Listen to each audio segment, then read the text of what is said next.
Welcome back, guys, to the Beyond Condition podcast, where today I have the one and only Tony Huge, who has joined me on the pod. Now, I'm going to start by saying cup and car.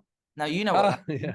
Yeah, that's what we say here in Thailand. We're both in Thailand. That's crazy, right? Thought maybe you'd say something English like cheers or something, right? Is that you guys say that? Cheers, buddy. It's like now moving here because it's only been just over 7 weeks. Everyone that I schedule with, particularly America, the time zones, I'm like, can I just double check what time we're doing the pod? You're right. With the time difference. Yeah. Yeah, for sure. So, of course, you know the Thailand vibe. It is such a good life, isn't it? Yeah. And you're in northern Thailand and I'm in Pattaya, right? But did you ever make it down to Pattaya? No, I haven't been yet. So I started in Bangkok for 10 days, which I watched one of your YouTubes actually, where you said Bangkok's good, but it's quite busy for like traffic and stuff. So we walked a lot and it was super cool actually. I don't know if I'd lived there though. Yeah, I was just living in Bangkok right before this again, because I always go back and give it a chance. But the traffic got me. And the prices are a lot higher in Bangkok than they are in Pattaya, and especially in Chiang Mai. Yeah. Yeah, for sure. And I couldn't actually believe it when you said you're in Thailand, because I, of course, watched the documentary Bigorexia, which I've had Zach on the podcast, and then I reached out to you and you kindly said you'd come on. And when I watched you on the program, I then watched another few documentaries about bodybuilding and you were reappearing, and I thought, oh my God, this would be super cool if you could come on the pod. Now, for the listeners, there's a lot of UK listeners. I start by asking you the question, what are you most known for in the fitness industry if people haven't heard of you before? A number of things. And some people might not remember, or, new viewers might not be able to find it because I've been censored so much. So actually, number one thing I'm known for is being censored the most, because there have been other people in the industry that have been censored, but they never came back from it. They're just gone forever and everybody forgets who they are. But I got censored. I came back. I got censored again. I came back. I've had something like 6 YouTube channels gone, multiple Facebooks gone, multiple Instagrams gone. And it's always because I take a position that's contrary to the mainstream, whatever the World Health Organization says, or mainstream narrative, mainstream news. And one of the things I do is I like to provoke people and challenge their beliefs on things, but you're not allowed to do that, So I'm more careful in what I say. A lot of times you have to read between the lines with what I say. And then I do extreme things. Like the way that I became overnight famous was the DNP Diaries. That's the first series I did, where I took DNP every day and I vlogged it all day, every day. I just vlogged everything I did while I was on DNP. And I used that to teach people that not everything that they learned about chemistry from the mainstream is accurate, and that there's a lot of really powerful chemical biohacking tools that are available that are being hidden from us. And they're being hidden from us through censorship, through intentional misinformation by anyone who could stand to lose money by people finding out about the real biohacking tools that actually work. Then I did the mass blast, which is to put on the most amount of muscle in the shortest period of time. So it's like bodybuilding coaching type situation, but where you allow the risk to go very high and you do whatever it takes to gain as much muscle in the shortest period of time possible. And there's a lot of theories I have as to why this is actually the right way to build muscle. Not for everybody, but for some people who want to build muscle really quickly and then just maintain that muscle. It's really effective. I started with the idea because I had a very high maintenance physique. I have a fast metabolism. It's very hard for me to hold on to muscle as a natural. I could look amazing if I train every day and I diet perfect. And as soon as I miss a day of training, or I miss a meal or a day of food, I go on vacation, my body just falls apart, which is interesting because a lot of people tell me, or a lot of influencers will say, oh, you should build the body naturally because then you'll keep it. And if you take steroids, you'll lose it. But actually, I found it was the opposite. I found that the natural muscle goes away very quickly. But if I built new permanent muscle and muscle hyperplasia, new muscle cells, those muscle cells stick. So my goal was to build my physique to be as low maintenance as possible so that I could have this physique and only train twice a week and not have to diet. And that's how it is now. So I use the chemistry as a shortcut, which I get a lot of criticism for, because people say, oh, chemistry is bad. You shouldn't use chemistry. You should do it naturally. You should. And I think that is just such old school thinking. Like, we're in 2023. We have access to all this amazing chemical technology, and we're just going to ignore that and live like it's hundreds of years ago, and we're just going to like lift weights and diet all day. It's ridiculous. And it eventually everybody's going to catch on. But it's just like I caught on faster than most people, faster than mainstream wants people to catch on, at a time when the stuff I talk about is competing with mainstream monopolies that don't want people to know that you can take much more powerful compounds and peptides. They want people to think you have to take branched chain amino acids, because that makes a lot of money. You have to buy it every month. You're kind of stuck buying it because you're never going to really get to where you want to be. And they don't want to hear it. They don't want people to know about things like the mass blast. Yeah, there's a lot of other things. I guess one more is the anabolic matrix. So I broke down muscle growth into pathways, because I noticed at a young age, when I was 19 years old, a lot of my friends were on steroids, and I was natural. I was a noble natty. I believed, I had an ego about it, and I was all the things that I am now. I was the exact opposite before. And that's why I'm so extreme right now. So people will criticize me for being, anti-natural, but I was the natural before. People will criticize me for being the like a drug addict. Yeah, I was the anti-drug guy before. I was wrong. I was fighting for the wrong side. And I'm trying to make up for my sins and share the accurate information so that other people don't have to wait until they're 30, 40, 50 to have this epiphany. So the anabolic matrix breaks down muscle growth by pathways. And so the androgen receptor is the first pathway, because that's steroids, SARMs, natural testosterone. The next is estrogen, and next is growth hormone, insulin, IGF, myostatin, inflammation, local growth factors, and just goes on and on to less important growth pathways. But the point was, I saw my friends taking large amounts of steroids, and their side effects were going up, and they were completely ignoring these other pathways, like insulin sensitivity, for example. Even I coached one of the biggest bodybuilders in the world who was having horrible health condition. And I got his blood work, and I saw this is very simple stuff, if you know it, right? Hemoglobin A1C was elevated. His blood glucose was elevated. He used so much growth hormone, he had insulin insensitivity, and no matter what he could do, he couldn't build muscle. And he wanted to take more steroids. He came to me like, how much more steroids do I need to take? What more steroids do we need to add? I said, actually, you should drop your dosages of steroids in half. You should take Slin pills, reset your insulin sensitivity, lower your carbohydrates for a short period of time, even fast if necessary for a few days, do some other tricks to bring insulin sensitivity up. And we did that, and it fixed his health. He got much bigger. He rebounded and gained an instant 10 pounds of muscle in 2 weeks because his muscles were just starving for nutrients. This is just one example of how important it is to understand there's different muscle growth pathways, and that any one of these pathways can become a limiting factor if we're not paying attention to it. So it acts like a good checklist.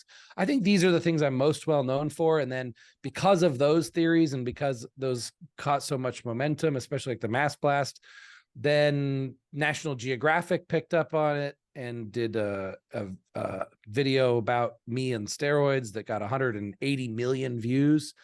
And then Vice did a movie on me, Generation Iron, did 2 movies about me, and then featured me in a few other movies. And so you saw the Bigorexia, which I had a very small part in, but that was a lot about my friend Craig Golias, who's one of the biggest bodybuilders in the world, not the one I was talking about before. But actually I was just talking to Craig yesterday. I need to call him today. It's funny. He still has Bigorexia, by the way. I mean, his story, like, you're watching it's like 352 pounds, and he's like shying away, and obviously he has to hit a certain flex position to feel bigger. And when you look at the psychology, like, I was watching this program, I was like, okay, so I would see this as like body dysmorphia, right? And then I'm watching this and I'm thinking, wow, like, I was hooked on it. And then this is why I sort of went into more documentaries, because the mental health side of things, of course, the person you were talking about, not being able to gain the muscle he wanted to, where does that then go if he doesn't have an option? Do you know what I mean? Mm-hmm. Yeah, and Craig still has this serious bigorexia. He still doesn't want to be on camera unless he's got a big pump and he feels big, but he's huge. He's massive. He doesn't need to be bigger. He is already one of the biggest guys in the world. It's so crazy that he in his mind still feels like he's not big enough. He definitely, like, bigorexia defines Craig Goliath more than anybody I've ever met. Yeah, for sure. I think it's cool as well with the documentary. It actually fed into, I think, what you're saying there, actually giving some information and taking that taboo. And you said we're 2023, right? So bodybuilding, you know, when I got into the sport, I thought, oh, everyone's natural. So I'm looking at people on Instagram and I'm like, wow, that's an attainable physique. I can work hard on my nutrition and training and get that with not very good genetics, no sporting background, etc. And then I got into the sport and I realized, okay, so there's assistance. And for me, the podcast is certainly to be able to talk about it a bit more openly, because I feel there's still that taboo, particularly around injectables as well. How tall are you? You look tall to me. How tall are you? I'm like 5'6.5". Oh, not too tall. Okay. Yeah. Yeah. But it's a tough one because you do get into the sport, and I think for me, I got into it for the reasons of like, I really want to do well at something. And then there's that sort of pressure to keep progressing, I guess. Yeah, I didn't get involved in the bodybuilding competition world until I was 30 years old, but I had been bodybuilding since I was 14 years old. I mean, the youngest that it made sense to lift up a weight, maybe age 12. Actually, I lifted, started lifting weights type thing. But 14, I started getting really serious. And I never considered competing, but I wanted to look like a professional bodybuilder. And I had the pictures on the wall from all the magazines. Actually, all these guys that I had on my walls, like Flex Wheelers, Milos Sarcev, Jay Cutler, I've actually been collaborating with them. I've talked to them. I've met them. I have photos with them. Like when I'm older, like how crazy it is that my teenage bodybuilding role models, I now actually am able to connect with on a personal level. That's it's been a dream come true. But I saw that and I thought that was attainable naturally. Yeah. And so I worked hard for it, which at the time it was good for me because it got me motivated to work towards that. I worked hard towards it. And it wasn't until later I found it wasn't until I was 30 when I really had this epiphany that I was never going to have the bodybuilder physique. And it was because my friend competed in a bodybuilding competition, and he's in just 2 months, in almost 6 weeks, actually, he went from fat to being ripped and shredded, because this is the most disciplined guy I've ever met. So this guy he fasted for, because he had a little bit of muscles. He fasted for a lot of this and was training intensely and taking steroids. And he went from pudgy dad bod to shredded and on the bodybuilding stage. And my mind just went blown. Like, what have I been doing with my life? Like, he's harder and denser than I've ever been from just 6 weeks of steroids. And I've been training naturally my whole life. I've wasted because I plateaued at age 21. I reached my natural potential. I had a lot of muscle at 21, and to get more muscle than I had at 21 requires like flawless diet and training. And, when work life comes up and school and, and you can't be a full-time bodybuilder, then you can't look like a bodybuilder if you're not taking a little something. So I finally really clicked when I was 30, even though I was obsessed with bodybuilding chemistry earlier. I just told myself I'd start steroids at age 35 because natural testosterone levels drop. So that's only logical. But then after I saw him compete, I said, okay, where'd you get your steroids? I'm next. Yeah. Can I have some, please? Yeah. Actually, where you said there about natural potential, I often speak with people off the back of the podcast and on Instagram, etc. And for people that are looking to go into bodybuilding, so they've never done it before, I always say to them, do a prep first if they're going to compete. Try it, see if you like the lifestyle, see if you can adhere for a prep, go on stage, see how it is, if you enjoy the experience. And then if you're going to look at the assisted route, potentially, you could go down that route. But I know that some people just jump in because that's what they want to do. They know they want to be a bodybuilder. But sometimes even the lifestyle, like you've just described there, people can't keep up with it because it's not realistic, right? Mm-hmm. That's a good idea. everybody should do one bodybuilding competition. I mean, it sounds kind of crazy because it's like everybody shouldn't necessarily sail a boat, but doing a bodybuilding competition teaches you about your own body. Like, what's more important than learning about your own body and learning discipline and getting rid of the baby fat? Because we carry around this baby fat, most people, their entire life, they never get rid of it. But if you can lose it one time through extreme discipline in bodybuilding, then the whole rest of your life, it's easier to get shredded again. So everybody should do it. And naturally is fine. And also the benefit, yeah, like you said, naturally do it, see what you're made of, like see what you can do on your own, and then plan on doing some chemistry later. Because I mean, once you do it natural, you'll realize how much better it would be with a little chemistry. But that's an experience that's good to go through. I wish I would have competed when I was 18 or something like that, and not having to obsess too much, you know, like not worry about losing, not worry about what people think, but just like force yourself to do it as a personal develop thing. Get up on the stage, get in front of other people, flex your muscles in a bikini, like really expose yourself. Like as a young man, I think that would have had a lot of value to my psychology as well, you know. Yeah, I mean, in a prep myself, I've done 7 now, and every prep there's like these life-changing moments where you're deep in the depths and, you know, body fat is low and what have you, and you're like, it's an epiphany, and you're like, whoa, I need to change the direction of my life. Something's not right here. So even that in itself, you know, when you're worn down and you're worn down because you're showing that discipline, you're showing up for yourself, and you get those moments where you're like, right, I'm going to sort my shit out. You know, it's super cool for mental evolution. Yeah. One of my friends is fasting right now because he got a parasitic worm here in Thailand, eating something raw, which he's too reckless with what he eats. But he got a parasitic worm. It's probably a pretty big worm. It was causing him a lot of side effects, but he has to fast to get rid of it. The medication even wasn't enough. It's medication plus fasting, 7 days. But he said that his sex drive completely dropped to nothing from the fasting. And it reminded me, when preparing for a bodybuilding competition, I'm hungry all the time. Like, sex is just not even appealing to me. You know, it's just something about when I eat and I'm happy and I'm comfortable. Okay. And I'm horny. I wonder, since you're a woman, how does it for a woman when you're dieting? Like, what happens? Do you also feel like sex drive drops, or is it totally different for a woman? Your sex drive is still good when you're dieting? So I would say being natty, it was affected.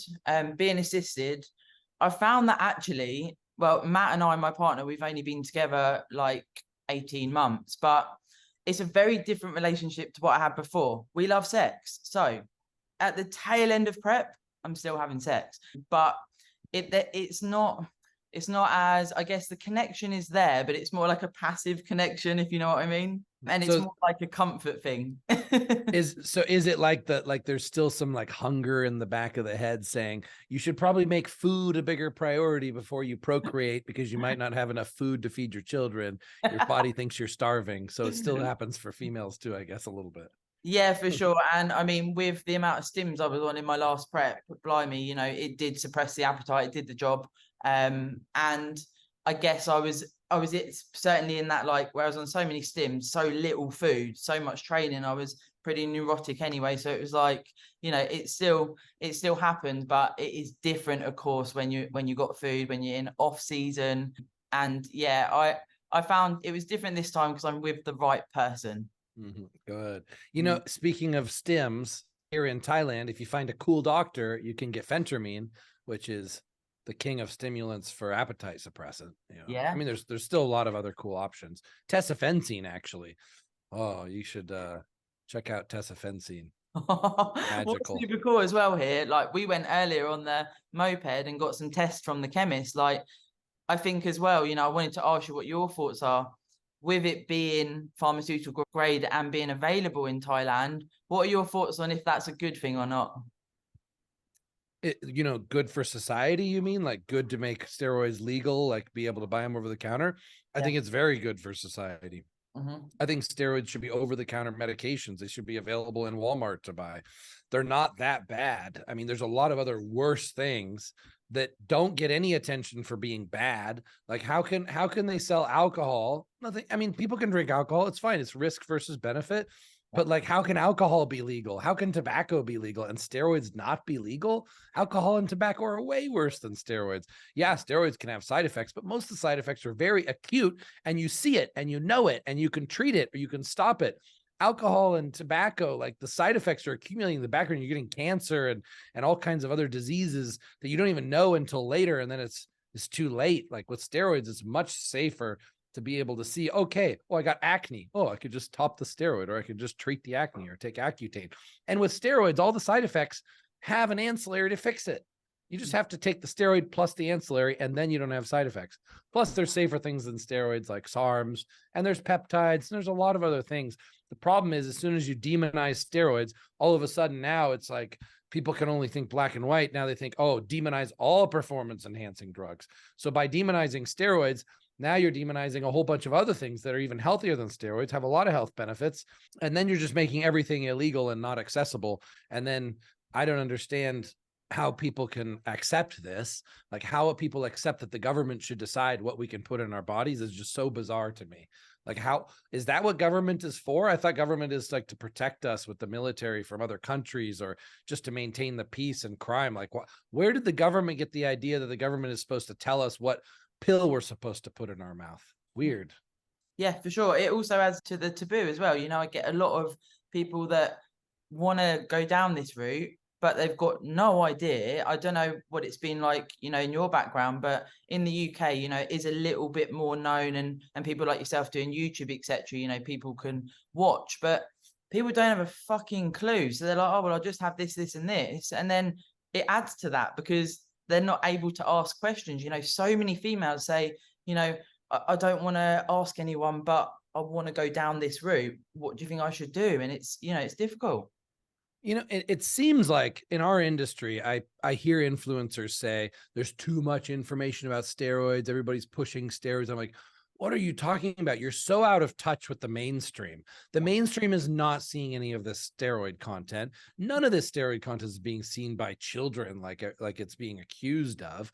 Ask anybody on the street about steroids. They know nothing about it. They've never seen a video. It's just because this small niche is just swimming in this same little pool. They're completely unaware of what the rest of the world's doing.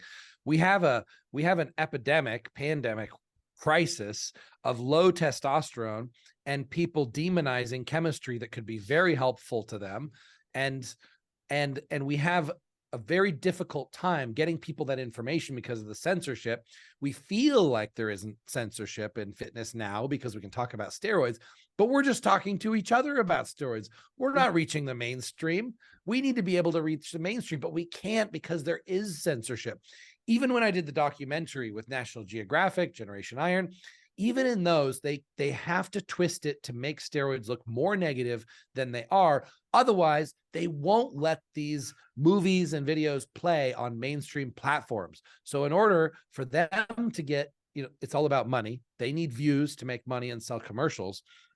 They're not even going to be able to play the movie for the mainstream unless they take the position that steroids are bad, even if the entire film crew and all the scientists say steroids are good. Science doesn't matter. What matters is what the mainstream wants. And that is censorship. I mean, it's not like they're criminalizing it and putting you in prison for saying steroids are good or defending steroids, but you just can't get your message out because the way that the whole system of information is built is to prevent people like us who know what's really going on from giving that information to people who are stuck in the matrix. They don't want people to be rescued from the matrix. They don't want people to know anything different than the mainstream medical community wants them to know, because it's just a money-making machine and it's working so effectively, and they're making 1,000 times markup, and they're just reinvesting that money back into manipulating the information available to the public. Well, yeah, like you say, low test, the effects of that, people are fucked from having low test, the mood, energy, like their life is shit, and it's because of low test. And then to stop that gateway from making it this really negative thing, it is such a shame. I completely agree with you.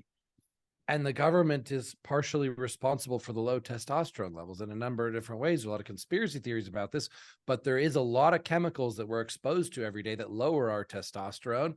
And you could say, okay, the government isn't intentionally putting it there. Yeah, but the government is giving attention to all this other stuff that doesn't matter. And they're ignoring the fact that testosterone levels are dangerously low. Why? Because low testosterone men are easy to control. High testosterone men will challenge the system and ask questions, and that's what they don't want. Oh, I like that point. I've never thought of it like that. It's actually strategic.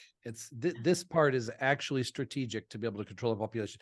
Every government in the world has their own tricks that they use to control their population. That's their job. That's the business that they're in. North Korea just has complete tyranny and full control, and you don't have any human rights in North Korea, right? China is getting closer and closer to that. America has an illusion of freedom. It sells people on the idea of freedom, but it's a facade, and behind it is actually not freedom. And so in that system, there has to be a lot of misinformation, and that misinformation is their version of control, and it works really well. And so every country has their own version of control. And a lot of the countries have found that by lowering testosterone levels, they're not going to have riots. They're not going to have protests. They're not going to have people who stand up and really object to what the government's doing. Everybody just says, oh, okay, do what you want. Everybody's emotional about what's happening. It's easy to emotionally charge them.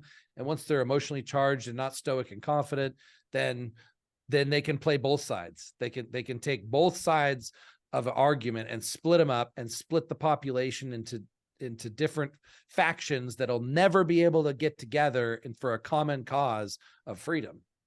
For sure. Is that one of your reasons for coming to Thailand? Freedom in general, yeah. Honesty of how the system works here, yes. I mean, we know Thailand has its issues, but I feel like it's more honest. Like it's like, yeah, there's a high class and there's a low class. The high class says those are the low class. The low class says those are the high class. We accept that. The high class will always be in control. The king's family owns the country. All the profits go up to them. And there's nothing anybody can do about it. Everybody accepts it. Everybody's happy. The system seems to work. In America, I just don't like the dishonesty. Everything I see is a lie, and I hate lies. And I'm a lawyer by profession. And I saw how the legal system works in the US, and being a lawyer also allows me to see the truth behind the facade. And I just can't stand living in just a false reality. That's because even though I can have in my own household, my reality, like my true reality, and I go out in public and it's just constantly confronted by the matrix contradicting real reality. And it's really difficult. So in Thailand, it's more like, I just want to get away from American politics, Western politics. I want to get away from unnatural synthetic culture, because I think the male and female interaction in America is weird. I don't think it's natural. I come to countries like this, the females are more feminine, like energy and how they treat me like a man. And there's this polarity. In these countries, they say, okay, men are men and women are women, and that's good because each one provides different value, and together they make a team, and it's a synergistic, powerful team. And in America, it's like man and women are like everything's equal, and and you lose that polarity, you lose that attraction, and you lose the value of that partnership and that synergy. I mean, you might as well I was gonna say you might as well be in a gay marriage, but the truth is, like, even in a gay marriage, you have one partner takes the female position usually, that's widely accepted. But in America, it's like the women want to be men and the men act like women. And I acted like a woman. Actually, I didn't know how to be a man until I came to Thailand, and I'm still learning. And like, I feel like finally after the last year, I've had so many epiphanies about how to properly be a man. At age 41, I didn't know how to be a man until 41. And that's because of the way I was programmed in Western society. I was programmed to be like not a man, not a woman, but like something in between, like confused about my own identity, actually, until recently. Isn't that crazy? Yeah, I feel like that from the UK. There's like, I don't want to bash feminists, but it's just not me. Like, I feel women have strengths, men have strengths. Of course, they cross over, like you're saying, you can work as a team, as it were. But it's nice for you to be with a man and that to be your protector. Like, I don't need to protect Matt. I like him taking that role. And it does help with that synergistic relationship, because the sex side of it, the attraction there, the connection, it's nice to have those roles and be comfortable with that, rather than like fighting all the time for you to be, better or equal. You know what I mean? Yeah, exactly. Yeah, and that about like a woman accepting the submissive role and the protection from the man and supporting the man, these type of things. I had a girlfriend for 13 years from America, Vietnamese American, and she also confused about masculinity and femininity, but we loved each other so much and we were together for so long, and we're still kind of together, always kind of together. But it was only most recently she moved to Bangkok. We were spending a lot of time together in Bangkok, and then now she's back in the US.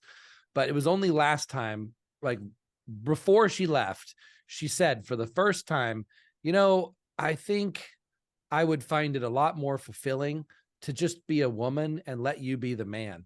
Yeah. I was like, oh my God, after 13 years, but it's almost like it's too late. We've developed a habit of our relationship. I don't even know how to be a man to her, because we had these identities of being like equal and for so long. I don't know how to shift it, really. It's too bad. But then when I go into a new relationship, I can come in with my masculine identity. I can let the woman be the female.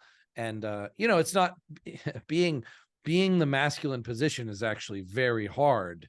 It's a very hard position to be in. So it's like a lot of men, I think, aren't going to stand up to the responsibility of it, and it's challenging. And so it is kind of appealing for a man to accept not taking on all the masculine responsibility, because as the man, you have to take responsibility for everything. Everything the woman does, you have to take responsibility for. That's part of being a man. If my girlfriend's going crazy or something, I mean, yeah, there's hormones and things like this, but it's my problem solving abilities that are not, and the way I'm dealing with a situation that might not be up to the standard. And so I'm the one who has to fix it. I'm the fixer, and so, and that's been hard for me. And I've had to become a man at this age. Now, finally I was like, oh my God, what if I don't figure this out and I'm like 60, 70 years old and I'm not able to get like the woman that I want, but like, finally I figured it out, like as of now. And I should have just read all the red pill books, because the red pill books are all pretty accurate. I just should have read more of those when I was younger. But the problem is when you learn this stuff and then you go watch a Disney movie, or you watch, TV, or you listen to the news or something like this, and they're so good at putting in your head different reality that you have. It's like you have to read a red pill book and then you get brainwashed, and then you got to go back and read a red pill book to clean your mind out of the brainwashing.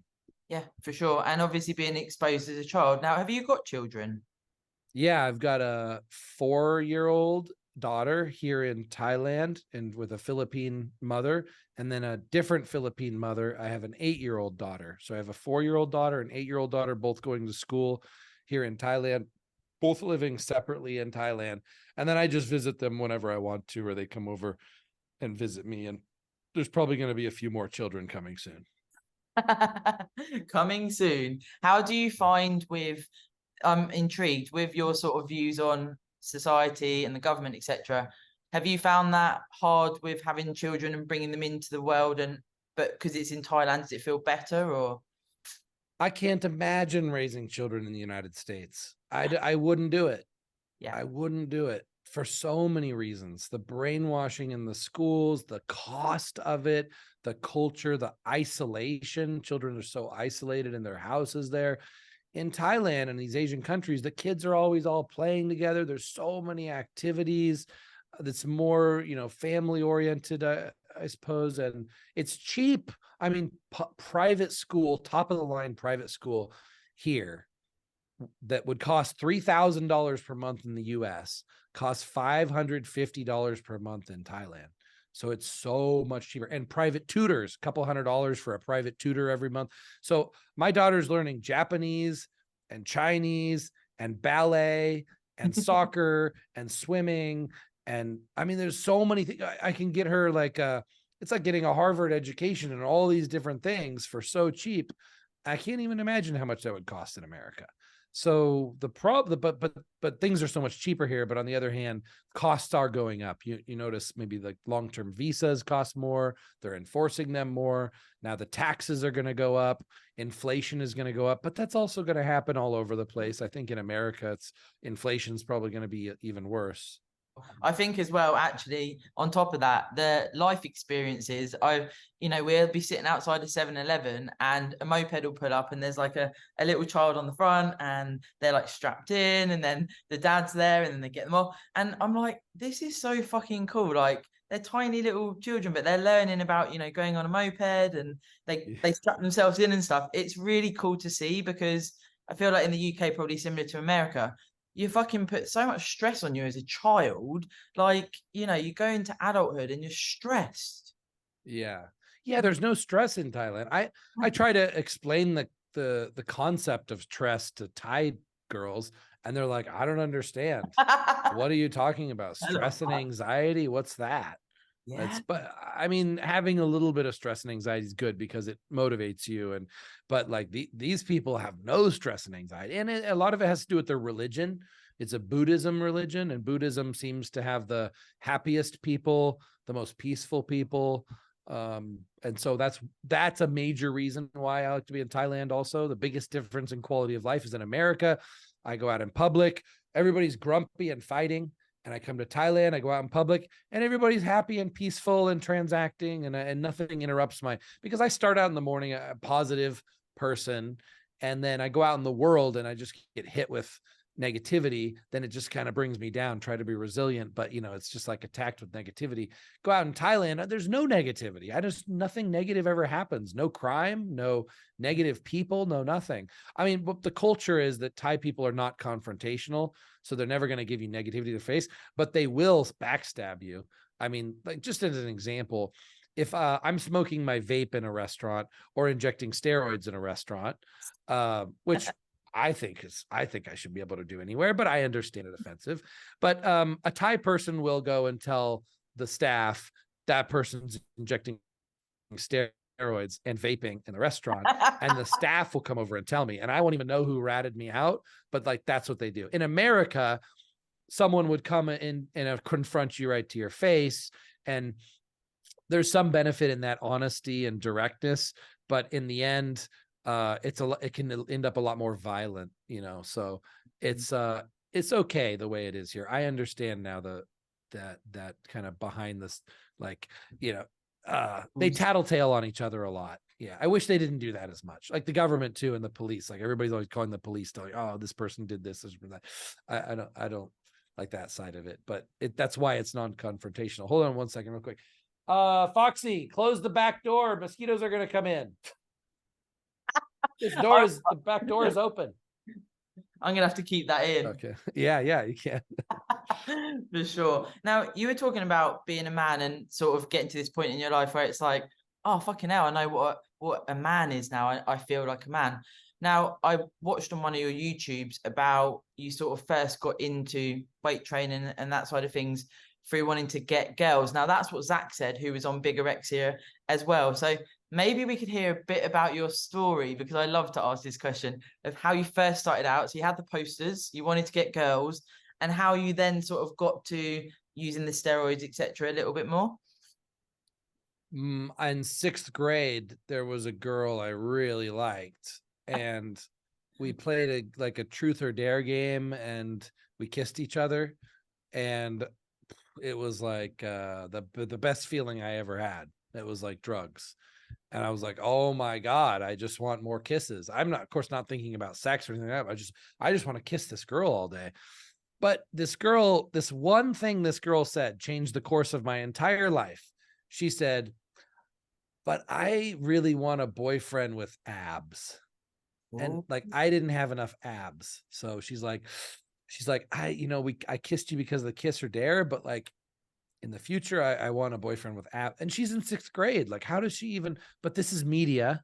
This is the power of the media. I don't know what she was looking at that made her think that, but you see the power of the media.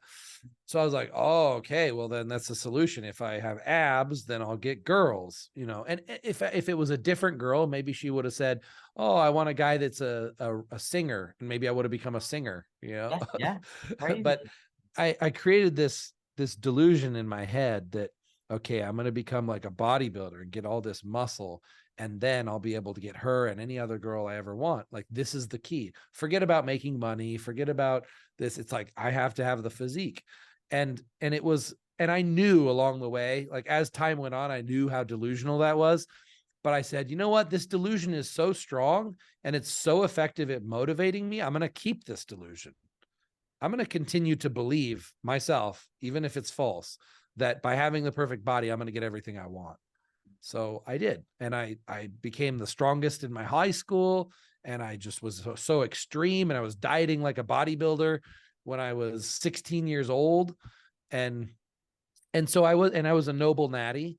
And then I started studying bodybuilding chemistry very young. And I started learning about steroids very, very young too, on old forums and things.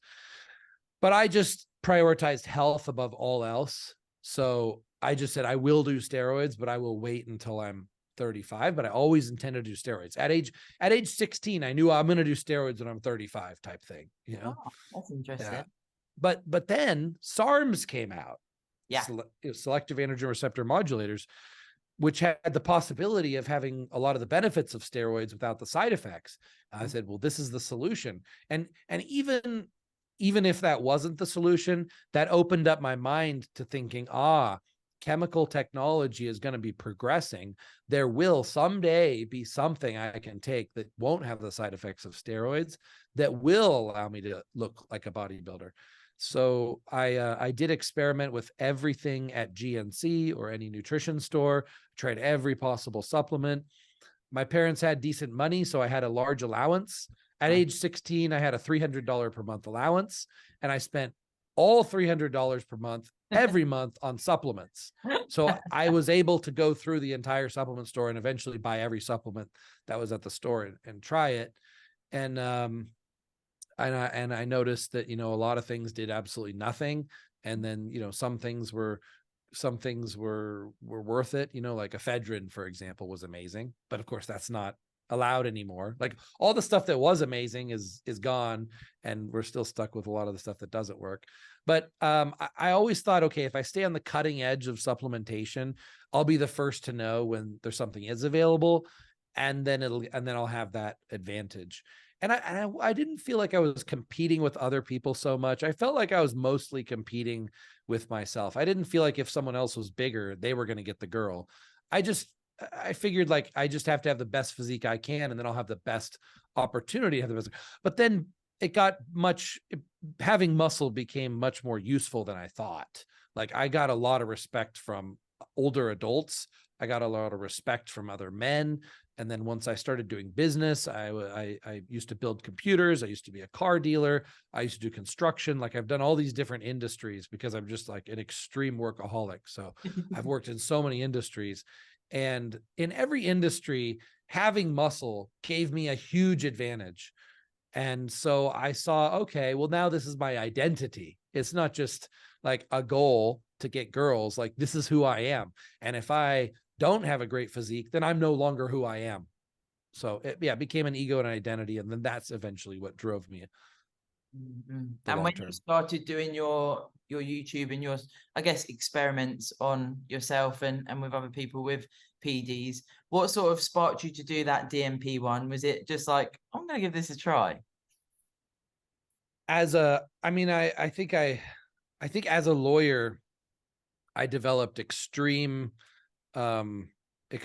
views on how the government is interfering with our freedom. When I'm reading the laws, I read the law, and I know nobody else reads the law, because if you're a lawyer, why would you go read law? But when you read the law, it's very scary. People don't realize that you have no rights in America, and the laws that are going to be enforced 20 years from now are already written right now, and people don't even know how to read the laws to understand what they mean. The bottom line is there's no freedom in America. the government can do whatever it wants. They've written, tens of thousands of pages of law to where anything they want to do to you, they can justify. As a lawyer, I realized this. And then I realized also when I'd have a case where I know all the facts, I know everything that happened in the case. And then I watch the case on the news and it's completely different. I'm like, what is going on? Yeah. This is completely false. And everybody in the public, tens of thousands, hundreds of thousands, millions of people are watching the news, believing what the news says. And I realized the news is not only is it inaccurate, but sometimes it's completely opposite of the truth. Yeah. So I said, okay, the problem here is that people believe what they're told by these entities of authority. And my mission is to make them question that authority. So what's the most extreme thing I can do to show them that what they were taught was wrong? At the time, everybody believed if you take DNP, you die, period. There's no safe way to use it. It's irreversible. It should be illegal. Anybody who sells it should be in prison for life. And I deep researched it. And because I've been studying biology, chemistry of the human body since age 12, 13, 14, because of my obsession with bodybuilding, I have like a very deep understanding of how the body works chemically and biologically. And so when I read about DNP's mechanism of action and I read the old medical studies, I'm like, this is a miracle drug. This is a drug that can cure cancer and diabetes. And my gosh, if more people had access to this drug, then we wouldn't need half the pharmaceuticals that exist. That's the reason. We wouldn't need half the pharmaceuticals. The whole pharmaceutical industry would collapse. If people all had access to DNP, the entire medical establishment in the United States and everything in the pharmaceutical company, it would all collapse. That one drug is that significant. And then I think, my God, how many other drugs are out there that pose a threat? How many billions of dollars is it worth the pharmaceuticals companies to suppress this so they can keep making trillions of dollars? And so I thought, okay, how do I show people this? Because if I tell them this, I'm going to sound like a conspiracy theorist. Yeah. How do I show them? So I built up the anticipation. I made people think I was going to die. Like I let them believe that. I didn't say I'm going to take DNP and prove everybody wrong. I said, well, I'm willing to risk my life. I'll take DNP. Let's see what happens. Even in episode 3, I think it was, I set the camera up and I ran over to the floor and I laid down and pretend I was dead. And the first 30 seconds of the video is me just laying on the floor dead. And this video got perfect watch time. Everybody watched 30 seconds of me acting dead on the floor. And then I jumped up from the bed and I said, it's day 3 on DNP and I'm still not dead.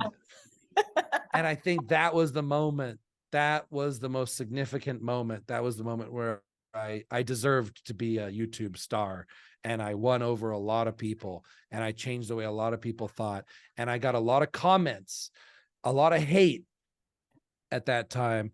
And I responded to the comments. I took the time to understand. As a lawyer, I understand what perspective they're coming from. I don't just look at the words. I understand what they're thinking behind the words. And I'm thinking, how can I change their mind? And so I did. I took the time to help these people open their mind. And those people, those couple hundred people that I took the time to change their mind on those earliest videos are still my super fans today, whose lives have been completely changed because I just did a 180 in their head. And these are people that like moved out of America and adopted freedom, whatever, Democrats that turned Republicans, Republicans that turned libertarians. Yeah. It must be quite fulfilling, actually, things like that. It's like, do you coach people as well? Yes, but it's not bodybuilding competition prep coaching. It's more like a lot of CEOs and a lot of digital nomads and business professionals. Yep. They want to know like how to get in shape efficiently, how to use the chemistry safely. Usually it's a hybrid of sort of bodybuilding coaching plus nootropics coaching, plus longevity coaching, like 30%, 30%, 30%. And I do that, which is phone video calls type thing. And then also and I don't do a lot of it because I don't want to book up my schedule too much, but I also do want to do it because it keeps me connected rather than just on the surface talking to people. Like with clients, I can go deeper and figure out the sort of the problem. And by doing that, I stay I stay really current on my knowledge. And it gives me more data reference points as well. And then also Enhanced Matrix HQ, which is the membership website, which has bodybuilding biohacking protocols. And right now, and it's always following what I'm interested in researching. So it started with a lot of bodybuilding content, and now it's shifting. There was anti-aging, and now there's a lot of nootropic content for brain chemistry, because I've experimented a lot with brain chemistry. And then my friend Leo Longevity, who was a YouTuber who passed away here in Thailand 8 months ago, he was a master of brain biohacking. And I learned so much from him that nobody else in the world knows. And a lot of this information's never been released to the public. And so I've done experiments. Like, he told me certain experiments I need to do. I've been doing, even to today, I'm doing the experiments that he told me to do. And I'm learning how my brain reacts to these compounds. And some of it I don't present right away, because I don't know whether it's placebo effect, and I got to experiment on other people. But I'll say, like, a lot of the people around me are also doing the same experiments. So I'm getting more and more data points. And then I release my findings once I'm pretty confident that something works the way it should and doesn't, kill us. Yeah, for sure. I mean, Matt and I will sign up as guinea pigs, as we're in the same country. I think nootropics is a super cool angle as well for you, from what you've said you already do. It's like almost like building, isn't it? And that intrigue for you as a scientist, as it were. Yeah. Oh, what if the first girl in 6th grade said, "Oh, I'm really attracted to men with, 1,000 IQ." And then I started like studying and becoming smarter, and I never even went to the gym. Who would I be? I mean, that one girl determined my entire life path, huh? Yeah, for sure. Would you say with the bigorexia, would you say yourself that you've had like body dysmorphia? So I wouldn't say you've sort of described that so far, but obviously you wanted to get big, but did you have that sort of stuff as well? It's a weird thing, because I look down at my arm and it looks small to me. It's definitely not small, Tony. Come on. But I know I can like hit. Well, let's see. I mean, yeah, it's there. It's Oh, definitely it quite big doesn't there. look. Yeah, it's they're pretty big. I know they're pretty big, because I compare to other bodybuilders, they're big, but they do feel small. And in my case, maybe a lot of it's because I was bigger and more muscular before. There Okay. was times when I, like, at me at 236 pounds is a lot for my frame. My frame's small. I should be an endurance runner. That's the frame that I have. So for me, 236 pounds was huge. I felt like a mass monster. I felt like I'm exploding at every angle. I could barely breathe. So I felt huge at 236, but after feeling 236, then now being at 218, I feel a lot smaller, and I do miss that feeling. But luckily I can do, when I talked about the mass blast before, that's usually like 12 days to a month, something like that. But I can do a blast day. I can do 1 day of blasting the chemistry, and I can fill out. And then, so when I do that, I feel big. But if I don't do that, then yeah, I kind of feel small. It's weird, but I know I'm not small. So yeah, there is something about that. Do you ever have like negative self-talk associated with it, or you just like, oh, I feel a bit small? Do you have this sort of like in your mind where you're sort of almost speaking down to yourself, as it were, which is associated with that type of stuff? No, not that. But my girlfriends, like, recently, they were saying that I feel like my muscles are smaller, my muscles are softer, and I have more fat. They'll say stuff like, "Oh, I miss when you had abs," So not self-talk, but it's pretty close to self-talk when your girlfriends are saying it. And it's nothing negative, and they're still plenty attracted to me, but they do prefer, like, I got girls that are attracted to the muscle. Yeah. So, and which is good, because it does motivate me to stay in shape. I want them to be attracted to my best version of myself. So I'm motivated to be the best version of myself. So it's a good thing. It's not a bad thing. It's like, okay, I need to go to the gym today, not just for myself, but because, like, I'm contributing more value to the relationship by being more attractive to them, the same way that they take care of their skin or their hair or whatever they do to be more attractive for me. So I don't see it as a negative thing. I just see it as just another example of in human experience, it's just always takes work. You can't just coast. You fall apart if you coast. You always have to be building. I love how you include them on your Instagram and YouTube. There was one of the videos that I watched, and because I guess you sort of have to slow down and talk through it like slowly and basic, actually watching it as someone on YouTube watching about steroids, it was like, this is really easy to digest sometimes. I don't know about you, but I've listened to YouTubes in the past about steroids or whatever, and I think, fucking hell, it's so much information in one hit. I'm like, God, I can't take any of this in. Whereas with you, it was like, this makes so much sense. Interesting. Okay, so maybe like if I'm talking to a girl there, yeah, but I'm saying in a way she can understand, then maybe it'll make it easier for everyone to understand. Yeah, wow. For sure. I genuinely I'm gonna write that down. I came down and said to Matt, I was like, I don't listen to any other podcasts or YouTube or really watch anyone's content. I was like, I'm hooked on Tony's YouTube. Like the way he has the Thai girls there, and you really do simplify it so they can understand. It's like, okay, for me, and I know about the things you're talking about, actually it was much more easier to listen to. And I just get annoyed by a lot of YouTubers. I don't know about you. If they're talking too much and it's like overbearing, it can be too much and it puts me off. So yeah. Yeah, some YouTube friends, like they intentionally throw something out there that sounds complicated or like something they didn't need to say to sound smart or something like that. And then yeah, even me, like if I'm just like in the background listening to it, like you can get lost, and then when you lose it, you're like, okay, what do I do? Do I go back to it? Or there's something to. That's why I think a lot of the podcasts are doing so well, because when people are talking in a conversation, it's easy to follow, it's less scientific. If it's scientific, sometimes it requires you to be focusing on it instead of just letting it play in the background. That's a good point. I wrote that down. Yeah, for sure. And I'd also like to ask you, Tony, now you seem to be very authentic in regards to sticking to how you want to put yourself across and being able to live essentially the life of your dreams. Now, I get a lot of people that contact the podcast and say, they struggle with external pressures and hate and all of this stuff that you've touched on today.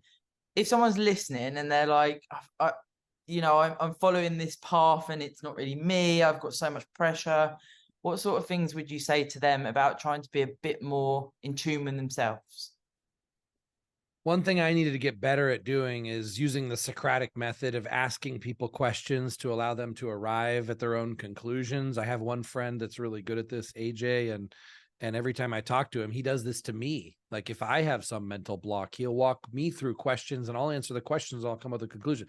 So the first thing is I'd say, if you have mental blocks like that, it's good to find someone who can ask you the questions that help you like narrow down what is the root of the problem here. If we all have mental blocks, and sometimes you can tell people you've got a mental block, like it's obvious, but a lot of times there's egos involved and you can't tell people what their mental block is, and they have to kind of find it for themselves. And then when they ask advice, so one of the problems is, I think, even becoming aware of this problem you're talking about. Like a lot of people are dealing with external pressures and they feel the pressure, they feel stress and anxiety, but they don't even know why.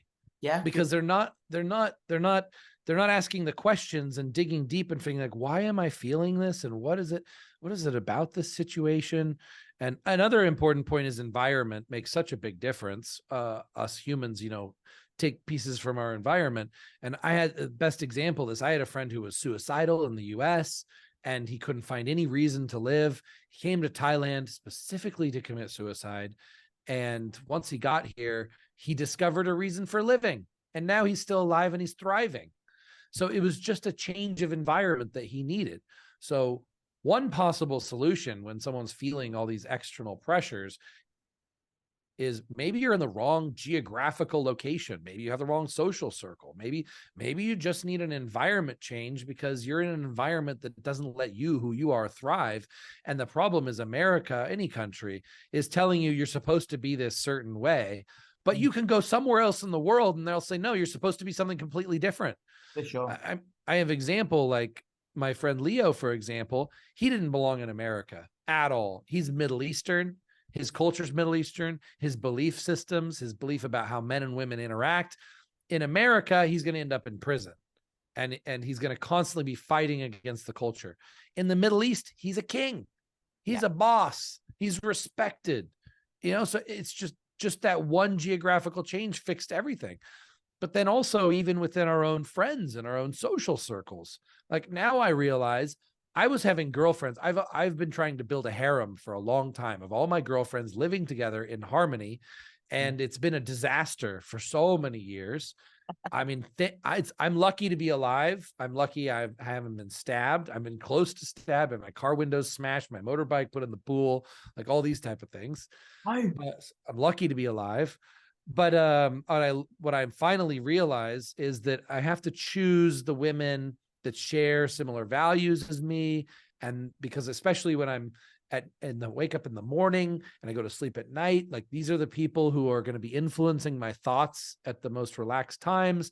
I can't have something just that's going to throw me off my goals. So, I have to figure out what the goals are and then figure out all of the different influences that are on us and whether those help get us closer to our goals or farther. And then life sometimes feels like a real uphill battle, but if you fix all of the influences, then it doesn't have to feel so uphill battle. Then things just become easier.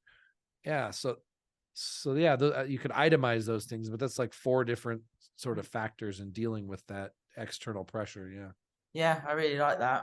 I was going to ask you what your future plans are. So of course the nootropics route, but is it the harem? Is that the main focus? And children? Yeah, and biohacking helps all of these things. I mean, with the harem, the brain chemistry, body chemistry, how they feel is so important. Like them exercising will make all of our life better. Yeah. Their balance, their mental neurotransmitter balances will be better. They'll be happier, more motivated. They'll be more dopamine sensitive. They'll find more pleasure. Even like you exercise, you'll find more pleasure in sex. You'll exercise, you'll feel more pleasure in the relationship. So I keep them very dopamine sensitive. And with the children also, supplementation, general biohacking, go to the sauna, go to the cold plunge, steam room, these type of things. So yeah, that's the harem. I'm trying to build the perfect day where from morning to night, it's everything I want. I'm healthy and productive. And I think yesterday was that day. I think yesterday was a perfect day. I think today might be a perfect day. I mean, this might be the start as of right now, finally might be the perfect start of me having perfect days after 41 years of, my whole life of experimenting. And the key ingredients now are, it takes the right girls, of course.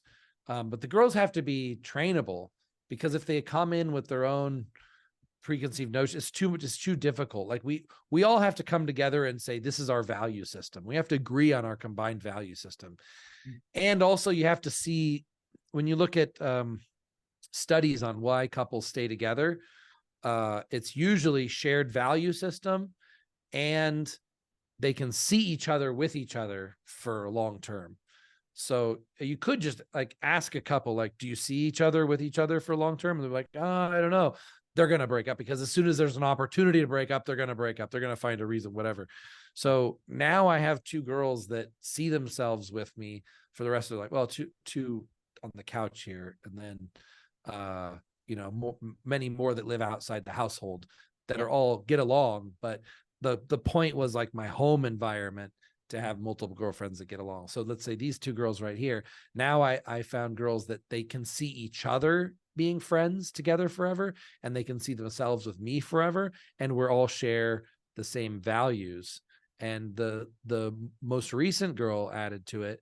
The reason why I chose her is because she said, I love you, and I want to adopt your values. Basically, I'm super paraphrasing. Of course, she didn't say those words, but so it was like, oh, wow, that's it. Instead of having to go search the world for a girl that just happens to have my values, I found a girl that says that she will adopt my values, so that we're definitely sharing the same values.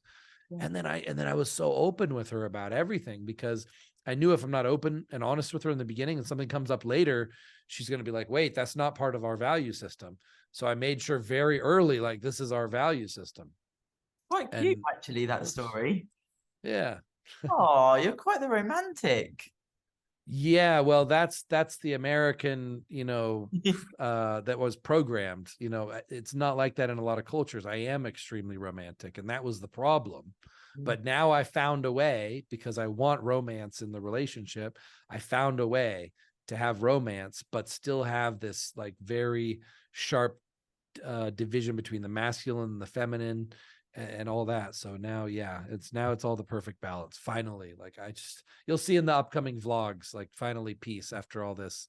And I also don't, I also like, I feel like people get jealous of it and maybe think like negative about me showing it. Like it's bragging or something, right? Like, oh, look Like at all these opinions. girls. But I knew that if I worked hard enough at it for long enough and I suffered enough, that if I reached my dreams, I wanted to show the bad parts too, because I wanted to be totally authentic. I wanted to show the bad and the I good. love that. Yeah. And then someday it's going to all be good, because someday I'll have figured it out. And it's always going to require maintenance and all that. So I'm hoping that soon it's just so good that it doesn't even look real. Like, how can that be real? It's just too good. But it's real because just like when you look at anybody who's successful at anything, they put in the work to get there and you're seeing the result. And it's the same thing. I'm hoping this is the relationship where the result is too good to be true. But then when you go back and look at all the work that it took to get it, you're like, oh, wow, he put in the work. Did I see actually on one of your posts that you said about the universe delivering or something? Because I'm a universal person here. Are you on the same wave? Yeah, there's a lot of elements to that, but one is that there's just so many variables in what we do. You can't like manually control every variable. I never thought about it this way, but since you asked in the context of this, I can't fix every little thing, but my subconscious is working all the time, and the people around me are working all the time, and everybody's feeding off of subtle things that are happening. So if I put my desire out in the universe and I just keep persistent towards it, then eventually it'll happen. It's that type of thing. And yeah, that's what happened. Yeah, there's a lot of this universe stuff that I think is responsible for my success. I think I tapped into the universe when I was young at 14 years old, and it gave me an advantage my whole life. And I think I did it by meditating for very long periods of time while listening to binaural beats. And so my brain waves were in the right state, and I think my brain connected. And ever since then, I've been able to tap into things that I think other people, most other people, haven't been able to tap into that gave me an advantage. Yeah. I love that. I love that. Tony, I like you even more now. Now, before we wrap up, I have to ask you, because I always ask if I get the opportunity, what was your first cycle? So I started with Tyrannobol Okay. because I thought, okay, Tyrannobol is going to give me dry gains. It's going to make my muscles more dense. My goal is to put on, my goal is to maintain the muscle I have to compete in physique. This was the first time that physique was happening. I was one of the first physique competitors. And I already, as a natural, I had a lot of muscle. I just had to trim the fat, because without steroids, if I trim the fat, I'm going to lose my muscle. Sure. I've done it many times before. So I'm like, I don't want to cut down and then lose all my muscle. I want to take a steroid just to preserve the muscle I have. And then I'm going to cut super hard because I wanted to get super shredded. So I did the ketogenic diet for 7 weeks. That's how I got shredded. And I trained so hard. I was running stairs and I was doing cardio an hour in the morning and an hour at night. And all of this is while I was a lawyer. I had to train at 5 a.m. before working all my whole day at the law office. So this was a really intense time of my life where there was not an extra minute to spare. Like every minute had to be flawlessly efficient, disciplined, food, everything, training. And I was very motivated, highly driven. And Tyrannobol also made me feel like stronger and more stamina. And I felt amazing. And then after just a short while on Tyrannobol, I finally said, and I knew this was a possibility. I'm like, this is so stupid. Why am I taking an oral steroid without injecting testosterone? I should at least add a testosterone foundation. Okay, so now I've taken a steroid. I'm no longer natty.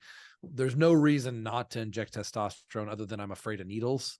Yeah, So yeah. okay, I'll have my friend inject me with testosterone, so I don't have to inject myself.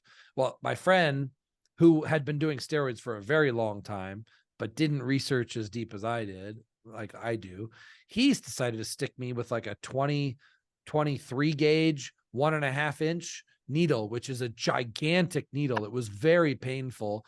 And like every injection he gave me was so freaking painful. I said, this cannot be, bodybuilders can't possibly be. I'm limping all day. Every time I'm sitting in court off to one side because I've got a lump of steroids on my other side of this gigantic needle. So then eventually another thing, I brought a lot of discoveries to the industry. Another discovery I brought to the industry is how to use smaller needles for steroids injections. And now everybody uses smaller needles, but a lot of people don't know where that came from, but it didn't exist before I taught the public about it. And that's just because I didn't want to inject with big needles. And I'm like, why is everybody doing? I don't understand why everybody's doing this. Pain. So I added testosterone, and it was just Turinabol and testosterone. And I did a lot of body testing, and I found that I lost maybe I lost like 7 weeks, 20 pounds of fat or something. It was a lot. And I didn't know I had that much fat. It was crazy. And then I gained like 1.6 pounds of lean mass, which is crazy because I'm also like, I'm taking water and fat out of the muscle too. So I actually gained muscle despite being on a hardcore caloric deficit in a ketogenic diet. Like, how did I gain muscle? That's because it's the first steroid cycle. I wouldn't gain muscle in a caloric deficit on a subsequent steroid cycle, but on the first cycle I did. So it was a really successful cycle. But most people think steroids are just to get big and get big muscles. I didn't use it for that at all. I only used it to maintain my muscle and be able to cut and get super shredded. Yeah, well, you know what it's like if you're natty, like you spoke about. You do your first proper diet. I got to stage and I thought, fuck me, I'm a bag of bones. Like, I literally had no muscle. I thought, well, I'm not competitive, and I did that for quite a few seasons, and then put more work into off season, and then came down the assisted route. And for me, certainly, probably very similar to you, physique development for me is an opportunity to go, what cool shit can I do? So I talk to people about it. I'm open about it. I don't put down, what my use is and what have you. But, it's not taboo. It's 2023, like we said at the start, and it's bodybuilding. And if you're doing it from an informed approach and, that's the route you want to take, like you've said throughout the whole pod, it's a personal decision, and that we should have, choice in life. But of course, some areas we don't. So thank you so much. Well, here I pulled up one picture. Let me see if it can focus. I pulled up one picture of how shredded I got from the ketogenic diet. Like, I had no water on me, and I used to touch my abs. Like, I used to just feel my abs like this and almost get turned on. Like, it was so exciting. So cool though, isn't it? Yeah, I miss that feeling. I want to have it again before I die. I need to compete again to see if I still have that level of discipline, and also to one more time lose all that fat and get down to crazy low body fat percentage. So I will do that in the future. Hey, we've got a friend that we've met over here, and his friend who competes, he's doing it's in Chiang Mai, a bodybuilding competition next March. The first one he's running, it's like an independent one that like they do in the UK and America and stuff. And I'm like, this is so cool. But I didn't do a prep long ago, so I'm like, I can't. But now I'm going to put your name forward, and you can be the poster boy. Oh, okay. The timing might be good. Yeah. Well, might be who good knows? timing. Who knows? But thank you so much for today. What an episode. We've explored so much. Yeah, this is great. I love hearing your accent. Gosh, that's another great thing about being out of the US, meeting people with their accent. I love this English accent. Awesome. So hey, I look forward to meeting you in person. I'm sure either you'll come down this way or I'll come up that way. So yeah, we'll hang out in person. Yeah. Get a flex on, have some coffee and a vape. What? All right. Yeah, sounds good. Thank you, Tony. I'll speak to you soon. Okay, sounds good. Bye-bye. Bye.